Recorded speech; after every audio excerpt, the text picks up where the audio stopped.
제가 예수님을 믿고 가장 유익한 것 중에 하나가 무엇이냐면 마음의 평강과 기쁨으로 천국에 대한 소망이 생기고 회개가 이루어지고 내가 다시 태어났구나. 정말로 이거는 말로 다 그 기쁨을 표현할 수 없을 정도로 그러한 일들이 있었거든요. 이걸 회심이라고 그렇게 하죠.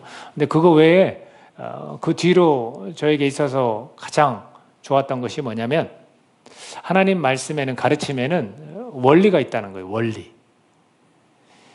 그 원리가 저로 하여금 삶에서 어떤 일들을 잘 해결해 나가는 그런 일들이 되더라고요. 그래서 그것을 다른 말로 표현하자면 아마 지혜일 거예요. 그래서 좀 무지했던 모습이 있었다면, 감정적인 모습이 있었다면, 이렇게 정보나 지식에 한정된 모습이 있었다면 이제 그러지 않더라고요.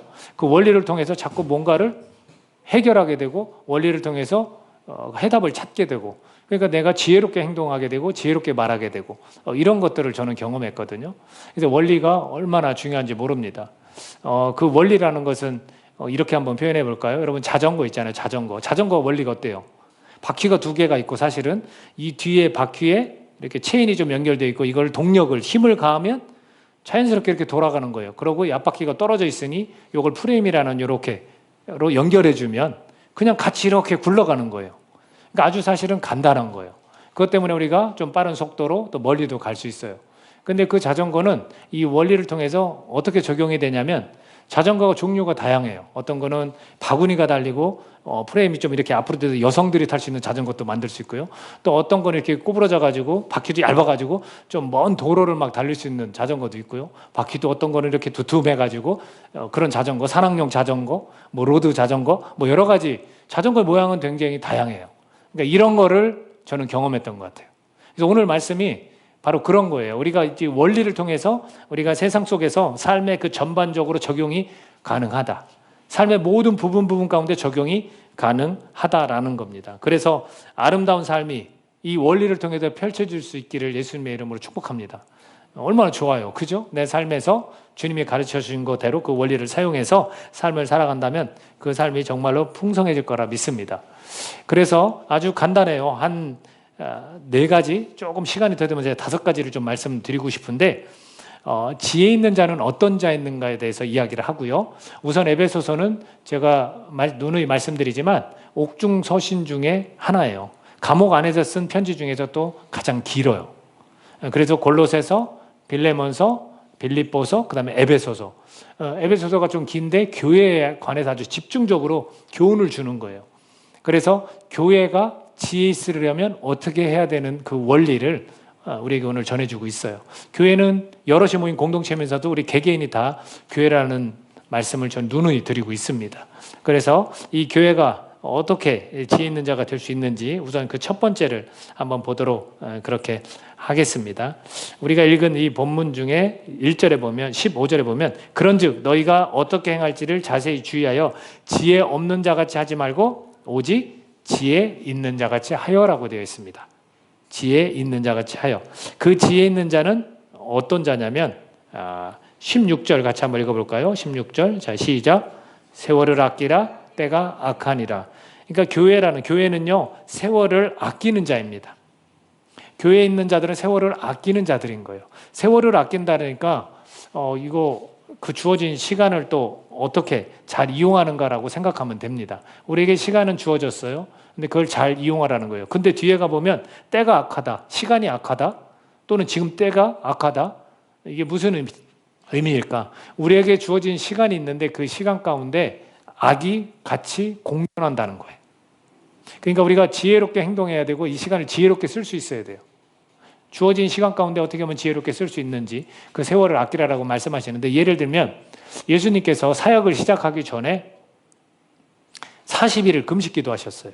광야에 나가셔서 자기에게 당신에게 주어진 그 시간을 뭘로 사용했냐면 지금 금식하는 데 사용했어요. 40일 동안 금식했을 때와 금식하지 않았을 때 사역의 출발점은 어떨까요? 다르겠죠. 사람이 심령이 가난해지면 천국을 볼 수 있다는 거예요. 금식을 하면서 몸도 쇠약해지고 마음도 약해집니다. 그때 우리가 느낄 수 있는 게 뭐냐면 하나님의 은혜거든요. 그런 40일을 보내고 안 보내고의 차이는 큽니다. 나에게 주어진 시간이 있는데 그것을 어떻게 보내느냐? 이건 상당한 차이가 있는 거예요. 자, 또 하나 예를 들어 볼까요? 우리가 지금 이 성경을 계속해서 통독하고 있잖아요. 우리가 읽는 내용 중에 어디 부분이냐면 다니엘 있죠? 다니엘이 사실은 포로로 잡혀갔습니다. 다니엘과 그 친구들이 있어요. 세 친구가 있는데 이들이 잡혀가서 무엇을 하냐면 학문과 왕궁에서 쓰일 만한 사람으로 훈련을 받는 거예요. 그랬을 때 왕이 그들에게 내가 교육을 시키는 대신 내가 내 포도주와 내가 먹는 고기를 주겠다. 그렇게 이야기를 했습니다. 그랬는데 다니엘과 그 친구들은 뭐라고 하냐면 이걸 거절하기로 결심했어요. 왜? 하나님의 율법에 어긋나는 부분이 있기 때문에 그렇게 하지 않겠다. 그래서 이들을 관리하는 관독자에게 뭐라고 했습니까? 우리에게 채소를 주시고 물을 주십시오. 그래서 테스트를 하십시오. 며칠을 테스트하면 좋겠냐면 열흘을 테스트하십시오. 열흘을 테스트해서 만약에 우리 얼굴이 우리 몸 상태가 나쁘지 않으면 우리는 그렇게 계속 하면 좋겠습니다라고 했어요. 그때 감독자가 처음에는 반대했죠. 너네들이 초췌해질까 봐. 그거 먹고 되겠느냐? 초췌해질까 봐. 그러면 내 목이 달아난다 라는 표현을 썼어요. 그랬을 때 그 시간을 테스트했을 때 결과는 어땠습니까? 더 다른 소년들보다 얼굴이 더 빛났다 이렇게 표현했어요. 하나님께서 원하시는 그 삶의 방식을 열흘만 테스트해보자고 그랬어요. 주어진 그 시간을 어떻게 썼냐면 아주 잘 이용한 거예요. 열흘이라는 시간을. 그거를 하지 않고 그냥 받아들이는 사람이 있을 수도 있죠. 근데 그는 그러지 않았다는 거예요. 여러분 이런 내용들을 보면 우리가 시간을 잘 활용할 때 악한 것들이 함께 공존하고 있기 때문에 우리가 하나님과 가까워질 수 있는 시간 활용, 하나님의 계명을 잘 지킬 수 있는 시간 활용, 이런 것들을 해야 되는 거예요. 여러분 주어진 시간을 어떻게 보내세요? 잠을 무지 많이 자는 그런 시간도 있고요. 영상을 통해서 TV를 너무 많이 보는 그런 시간도 있을 수 있어요. 그러나 그런 시간들을 쪼개서 내가 하나님과 말씀을 묵상하고 하나님 앞에 기도로 독대하고 이런 시간들을 정기적으로 갖는다면 어떤 결과가 나오겠습니까? 지혜로운 사람이 되는 거예요. 그래서 교회에 다닌다는 건 뭐예요? 교회에서 크리스천이라는 건 뭐예요? 이 한 몸으로서 내 지체로서 이 시간들을 잘 이용하는 거예요. 영적으로 내가 어떻게 하면 더 하나님과 가까워질 수 있을까? 내가 하나님의 사명을 어떻게 하면 더 잘 감당할 수 있을까? 이런 쪽의 시간을 쪼개서 잘 이용하는 거예요. 그게 지혜예요. 이것이 얼마나 중요한지 모릅니다. 저와 여러분에게 주어진 시간을 이 세월을 잘 아끼는 자가 되시기를 예수님의 이름으로 축복합니다. 두 번째가 뭐냐면 교회는요. 주님의 뜻이 무엇인지 이해하는 자입니다. 교회는 그런 곳이에요. 주님의 뜻이 무엇인지 이해해야 돼요. 자, 17절 같이 한번 읽겠습니다. 17절 시작. 그러므로 어리석은 자가 되지 말고 오직 주의 뜻이 무엇인가 이해하라. 우리가 주님의 뜻이 무엇인지 자꾸 고민하고 거기에 관심을 기울여야 되는 거예요. 그 부분을 같은 5장에서 좀 말씀한 부분이 있어서 같이 읽어보겠습니다. 5장 2절 같이 한번 읽어볼까요? 자, 화면을 보고 같이 한번 읽어보겠습니다. 시작. 그리스도께서 너희를 사랑하신 것 같이 너희도 사랑 가운데서 행하라. 그는 우리를 위하여 자신을 버리사 향기로운 제물과 희생 제물로 하나님께 드리셨느니라. 자, 빨간 글씨로 되어 있는 게 뭐예요? 너희도 사랑 가운데서 행하라. 주님의 뜻이 뭐예요? 사랑 가운데서 행하는 거예요. 어떤 사랑? 자기를 내어준 사랑. 나를 내어주는 사랑. 조건에 맞는 사랑이 아니에요. 인간의 사랑은 조건에 맞는 사랑이에요. 네가 나를 사랑하니까 나도 너를 사랑하고 내가 너를 사랑하니까 너도 나를 사랑해야지. 이런 조건의 사랑이 아니라 희생적이고 헌신적인 사랑이에요. 그냥 내가 내어주는 거. 그 사랑 가운데 행하는 것이 주님의 뜻인 줄로 믿습니다. 자, 또 다른 거. 주님의 뜻을 우리가 이해를 했는데 이제 이해가 됐죠? 그래서 왜 교회가 사랑 빼면 그 교회입니까? 아니죠. 우리 극단적으로 그렇게 얘기할 수 있어요. 그건 교회가 아니다. 자, 또 어떤 부분이냐면 3절 4절 5장 3절 4절도 같이 읽어볼까요? 시작.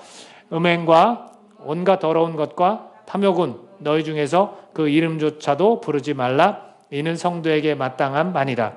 누추함과 어리석은 말이나 희롱의 말이 마땅치 아니하니 오히려 감사하는 말을 하라. 여러분, 지혜로운 자는 어떤 자냐면 언어 생활을 주의해서 잘 지켜가는 자예요. 뭐라고 말합니까? 더러운 말 하지 말고 탐욕에 섞인 말, 그 이름조차도 말하지 말라라는 거예요. 누추함과 어리석은 말, 희롱의 말 이런 거 하지 말라는 거예요. 모두를 즐겁게 해주는 농담은 가능할지 모르지만 그 가운데 우리가 내뱉는 그 말이 여기에 해당된다면 그건 하지 말고 오히려 감사하는 말을 하라는 거예요. 그 이름조차도 부르지 말아야 돼요. 내 머릿속에서 생각이 있고 머릿속에서 작동을 하면 입으로 나올 수 있습니다. 그래서 무슨 제가 뭐 우리 아이들도 있지만 학생들이 뭐 게임하다가도 막 입에서 확 하고 뭔가 이야기가 나오더라고요. 하지 말라는 거예요. 하지 말라는 거예요. 그게 주님의 뜻이에요. 주님의 뜻이 무엇인지 이해하려면 이 언어 생활이 바뀌어야 됩니다. 우리가 교회에서 너 교회 다닌다고? 그래. 근데 언어 생활이 똑같아. 쌍시옷을 막 사용하던 사람이 교회 다니면서 또 쌍시옷을 막 사용해. 그럼 되겠습니까? 아니죠. 감사하는 말을 해야 돼요. 상황이 어떻든 감사하고 그리 아니하실지라도 감사하고 그랬을 때 사람들은 얘가 변했구나. 그렇게 말하는 거예요. 그게 지혜로운 거예요, 여러분. 주님의 뜻은 뭐냐면 사람 가운데 행하기도 하고 언어 생활이 바뀌어야만 주님의 뜻입니다. 여러분 믿으십니까? 그걸 꼭 결단하고 실행에 옮기실 수 있기를 바랍니다. 또 하나 주님의 뜻이 뭐냐면 5장 8절입니다. 같이 읽어볼까요? 자, 시작. 너희가 전에는 어둠이더니 이제는 주 안에서 빛이라. 빛의 자녀들처럼 행하라. 보십시오. 빛의 자녀들처럼 행해야 되는 거예요. 우리는 어둠이 아니야. 이 어둠에서 우리를 건져냈어요. 그래서 이 무리를 만든 게 교회예요. 그러면 이제는 이 교회는 빛이에요. 그러니까 빛의 자녀처럼 행동하라고 했어요. 그 내용이 뭐냐면 세 가지였어요. 빛의 열매가 뭐라고 나왔냐면 착함, 의로움, 또 하나 뭐예요? 네? 그 밑에 나와 있어요. 의로움, 그 다음에 진실함. 그거를 그럼 착함은 뭐고 의로움은 뭐고 진실함은 뭘까? 거꾸로 생각하면 돼요. 착함의 반대는 뭐예요? 악함. 악한 거예요. 의로움의 반대는 뭐예요? 불의. 그 다음에 진실함의 반대는 뭐예요? 속임수, 거짓. 그것만 아니면 돼요. 빛의 자녀들처럼 이런 빛의 열매 착하고 의롭고 진실하게 삶을 살아가는 거. 이게 주님의 뜻이에요. 이거를 잘 이해하는 자가 지혜로운 자인 줄로 믿습니다. 세 번째는 뭐냐면 교회는요. 오직 성령의 충만함을 받는 자들입니다. 받는 자들. 오늘 본문 말씀 18절 읽어볼까요? 시작. 술 취하지 말라. 이는 방탕한 것이니 오직 성령으로 충만함을 받으라. 여러분 술 취하면 뭐를 뜻할까요? 우리의 영적인 삶을 갉아먹는 거예요. 우리가 영적인 삶을 갉아먹는 일을 해서는 안 되는 거예요. 그래서 우리는 술이 취한 것처럼 성령의 충만함을 우리는 받아야 된다라는 거예요. 왜? 영적인 삶이 더 풍성해지기 위해서. 그게 지혜로움이에요, 여러분. 왜 영적인 삶에 치명적으로 방해를 받는 일들을 왜 합니까? 왜 영적인 삶을 갉아먹는 일들을 왜 합니까? 왜 그런 생각을 하고 왜 그런 행동을 합니까? 그건 지혜로운 게 아니에요. 어리석은 자예요. 우리 교회들이 지혜로우려면 오직 성령의 충만함을 받아야 하는 겁니다. 성령의 충만함이라 하니까 어떻게 하면 성령의 충만함을 받는 겁니까? 아주 친절하게 성경은 항상 그 해답을 그 문맥에 또는 그 전체 책의 내용을 다 담고 있어요. 자, 어떤 것이 성령 충만함일까? 19, 20절 같이 한번 우리 본문 말씀도 읽어보도록 하겠습니다. 시작. 시와 찬송과 신령한 노래들로 서로 화답하며 너희의 마음으로 주께 노래하며 찬송하며 범사의 우리 주 예수 그리스도의 이름으로 항상 아버지 하나님께 감사하며 이렇게 되어 있습니다. 여러분 우리가 성령의 충만함을 받는 것은 뭐냐면요. 시와 찬송과 신령한 노래들로 서로 화답하래요. 우리가 하나님을 높이고 찬양하고 하나님에 관한 이야기를 서로 나누는 거. 저 사람도 이야기하고 나도 이야기하고 그렇게 서로 화답하는 거. 이게 성령 충만함입니다. 제가 여기서 설교를 하고 여러분 믿으십니까? 하면 여러분이 어떻게 대답하는 거예요? 아니요. 그러면 성령 충만함일까요? 뭐라고 대답하는 거예요? 아멘. 하나님은 그런 분이십니다. 믿습니다. 하나님은 그렇게 우리에게 말씀하시고 있습니다. 아멘. 인정합니다. 순종합니다. 이게 성령 충만함이에요, 여러분. 자꾸 우리가 앉아서 하나님 말씀을 들을 때 반대되어지고 아니다, 의심하고 이런 게 성령 충만함입니까? 전혀 아닌 거예요. 이게 화답이에요. 서로 반응하는 거예요. 같이 찬양하고 높일 때 박수치고 하나님 높임 받아주시옵소서 라고 우리가 두 손을 높이 드는 거. 이런 행위들이 다 성령 충만함이라는 거예요. 그러면 뭐 성령 충만함이 아닌 거 뭐냐면 경직되어 있는 거예요. 가만히 있는 거예요. 입술도 그냥 여는 둥 마는 둥. 그게 무슨 성령 충만함입니까? 그리고 또 뭐라고 이어서 이야기합니까? 마음을 다해서 노래하고 찬송하고 하나님 아버지께 감사하라는 거예요. 아까도 주님의 뜻이 우리의 말로 오히려 감사하라는 것처럼 이 모인 공동체 속에서 하나님 아버지께 우리가 입술로 감사하는 거, 마음을 다해서 노래하는 거예요. 찬송하는 게 뭐냐면 하나님을 높이는 거거든요. 이 자연 만물도 창조물들도 하나님을 높인다고 그랬어요. 근데 우리를 사랑하시고 우리를 구원해 주신 그 하나님 우리가 당연히 높여야 되는 거 아닙니까? 그 하나님을 높이는 거, 그것이 성령 충만함이라고 말합니다. 그래서 우리가 함께 기도할 때도 먼저 한 주를 보내면서 하나님 앞에 감사하는 거예요. 그게 성령 충만함이에요, 여러분. 하나님께 감사할 수 있는 것.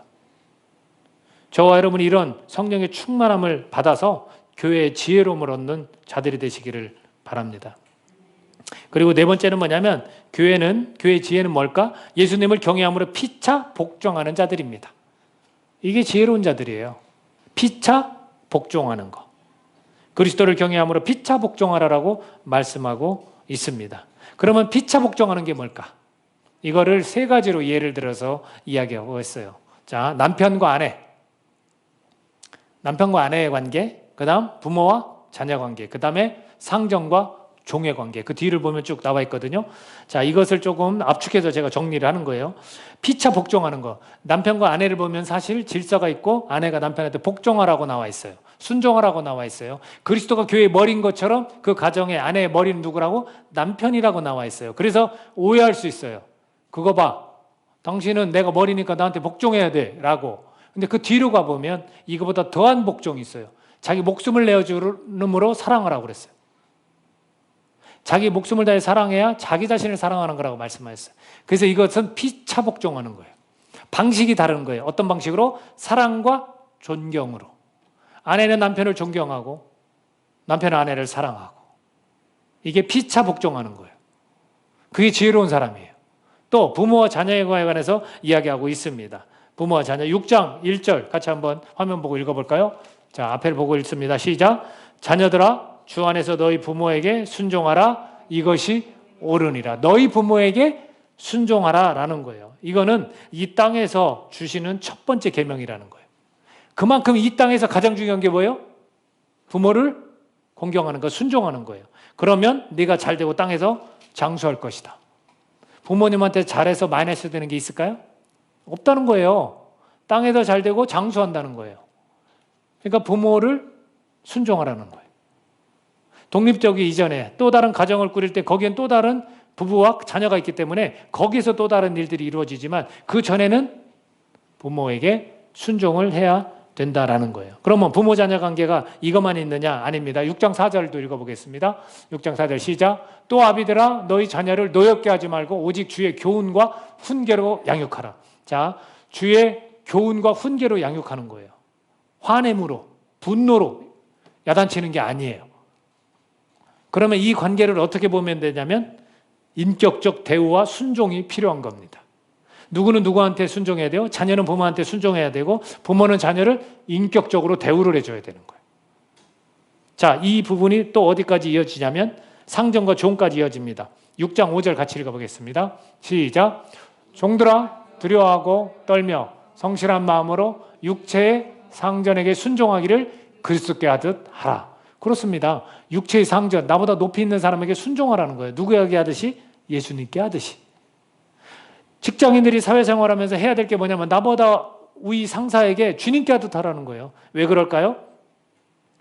눈가림만 해서 사람을 기쁘게 하지 말라는 거예요. 지금 보고 계신 분이 이 상전과 이 종의 관계가 상급자와 그 밑에 있는 사람의 관계가 주님이 보시는 관계라는 거예요.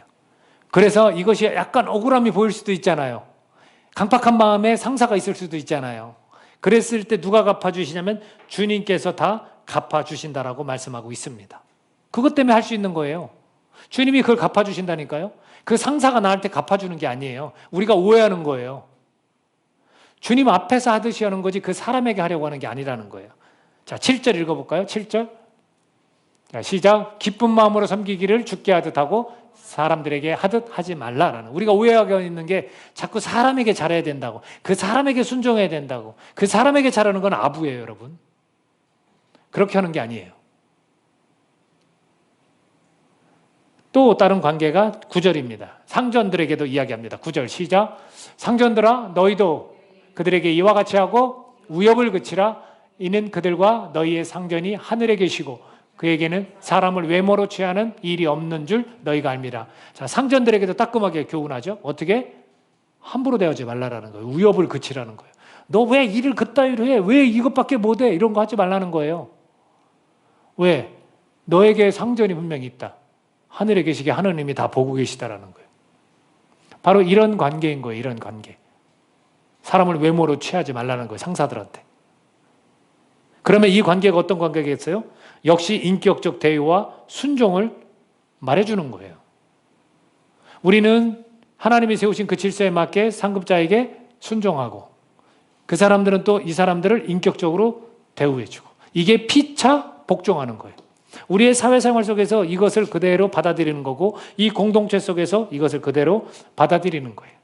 마찬가지겠죠. 목사와 회중관계의 관계, 목양자와 피목양자의 관계가 뭐겠습니까? 바로 그거 아니겠습니까? 목자와 양과의 관계가 그거 아니겠습니까? 피차 복종해야 돼요. 서로 존중해주고 서로 사랑하고 서로 인격적인 대우해주고 순종하고 이런 부분들이 다 모두에게 적용이 되는 겁니다. 이러한 피차 복종하는 예수님을 경외하는 마음이 있다면 피차 복종하는 자들이 지혜로운 자들이에요. 교회의 지혜가 바로 이러한 것들입니다. 이러한 것들. 그래서 세월을 아끼는 거, 또 주님의 뜻이 무엇인지 이해하는 거, 성령의 그런 충만함을 받는 거, 피차 복종하는 거. 제가 한 가지만 더 말씀을 드리겠습니다. 한 가지는 뭐냐면 전신갑주를 입으라라고 끝으로 말씀해 줍니다. 끝에 가서 내가 끝으로 너에게 말한다. 전신갑주를 입으라. 왜 그랬을까요? 사람의 싸움은 혈과 육에 대한 것이 아니다. 통치자들과 권세와 어둠을 장악하는 자들과 싸움이기 때문에 전신갑주를 입으라 그랬어요. 전신갑주를 입는 자들이 교회의 지혜예요. 교회도 영적인 싸움이 이루어지는 곳이에요. 믿는 자들도 있지만 믿지 않는 자들이 섞여 있기 때문에 또 상처 입은 자들과 또 온전히 치유된 회복된 자들이 섞여 있기 때문에 영적 싸움이 될 수가 있어요. 그때 이 전신갑주는 뭐랬어요? 머리는 뭐예요? 투구. 그죠? 의의 이 가슴은 뭐예요? 호신경. 허리띠는 뭐예요? 진리의 허리띠. 평강의 복음을 신발을 신고 믿음의 딱 방패를 듣고 그걸 막으라고 그랬어요. 그리고 검을 들으랬어요. 성령의 검. 그건 뭐랬어요? 말씀이라고 이야기합니다. 이런 것들을 다 갖추는 것. 이것이 전신갑주예요. 그런 자들이 교회의 지혜인 줄로 믿습니다. 저와 여러분이 그러한 전신갑주를 입고 삶을 살아가는 것이고 교회 공동체 생활을 하는 것입니다. 이것을 감옥에 갇힌 자가 이야기해 줬어요. 그러나 그는 감옥에 갇혀 있지만 몸은 갇혀 있지만 그의 영적인 삶은 갇혀 있지 않은 거예요. 그러니까 얼마나 교회를 향한 간절한 마음으로 이런 말씀을 전했겠습니까? 저와 여러분이 정말 지혜롭기를 하나님께서 그렇게 바라시는 줄로 믿습니다. 교회의 지혜가 바로 이런 것들입니다. 우리 세월을 아낍시다. 주어진 시간을 잘 이용하십시오. 영적인 삶과 그걸 갉아먹는 그런 일들을 하지 말고 성령의 충만함이 무엇이냐면 하나님 앞에 하나님을 높이고 찬양하는 이런 일들, 시와 찬송으로 주님을 높이고 말로 감사하고 또 주의 뜻이 무엇인지 우리가 자꾸 이해해야 돼요. 그런 모습으로 살아가고 또 피차 서로 복종하는 사랑과 존중 또 인격적인 대우 서로 할 수 있는 그런 모습으로 전신갑주를 취해서 정말로 지혜롭게 삶을 살아가는 은혜와 영광께 되시기를 예수님의 이름으로 축복합니다. 이 시간 같이 기도하는 시간을 좀 갖겠습니다. 하나님 앞에 나의 지혜가 과연 어떤 것인지 우리 교회의 지혜가 어떤 것인지 이 시간 하나님 앞에 고하